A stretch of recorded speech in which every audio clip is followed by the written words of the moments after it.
What you want to do is control your controllables. You can control how hard you work. If you're going to get into something, get after it. Yes!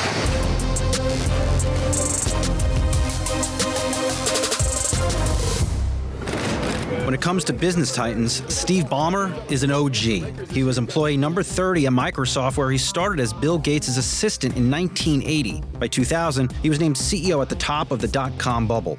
I love this company! Yeah! His rallying cries at Microsoft product launches became legendary. Ditto his behind-the-scenes hustle and nearly unmatched love for all things Microsoft. 1, 2, 3, go down! Unfortunately for Ballmer, Microsoft's stock price did not match his energy. He's now a regular fixture on the hardwood as the owner of the LA Clippers, while also pushing for transparency on Capitol Hill through his nonprofit, USAFacts. Through it all, Ballmer has led with his trademark energy, conviction, and passion. Who is Steve Ballmer, the leader today, compared to 20 years ago? Yeah, I'm involved with three things primarily. People focus in on the basketball team, the LA Clippers, obviously USAFacts. Going to basketball games, I probably spend more time with my wife working on our philanthropy. There's two principles.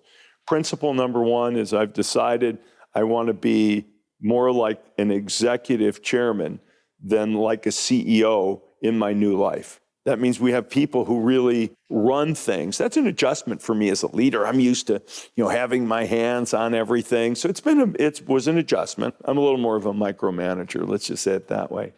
But it's a different style of leadership. You could say you delegate in a big business, but you don't delegate final responsibility. You don't delegate culture. I've delegated those things. How do you build a successful culture as a leader? You sort of have to pick the culture you want. And then people who like the culture come and stay. And people who prefer other culture leave. Now, you say you need a diversity of thought, and I believe that. So there's a little bit of a delicate balance. But you need to think, or at least behave. Culture is to some degree what you think, and it's a lot in terms of how you behave. If the kind of culture we want to have here doesn't fit, you should move on. Do we have any Clipper fans here? At the Clippers, tone gets set at the top.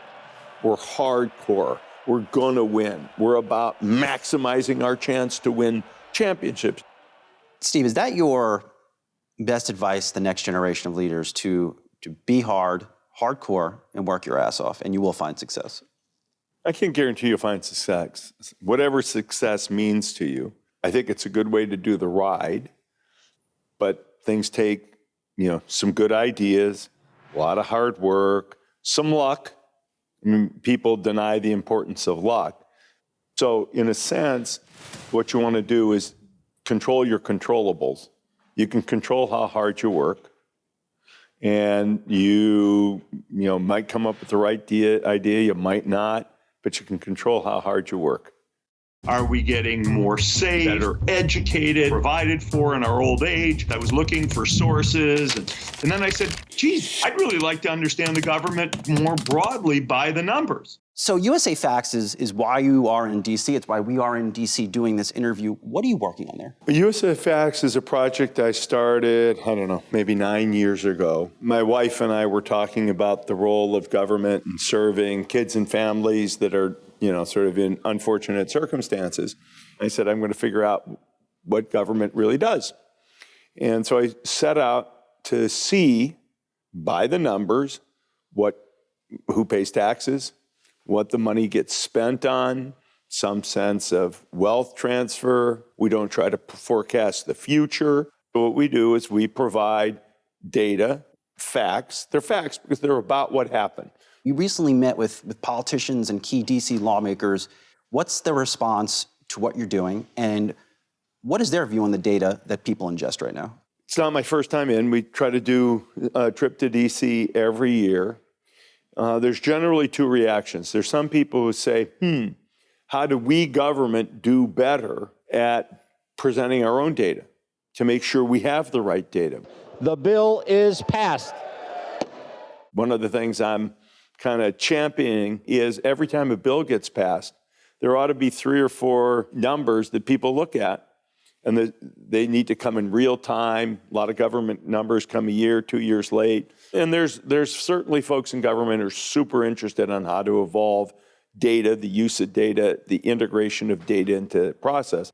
These new folks that have joined your team, how do you encourage innovation from them? I think at least my role in that is to keep asking, are there better ways to do this? Just ask questions, ask questions.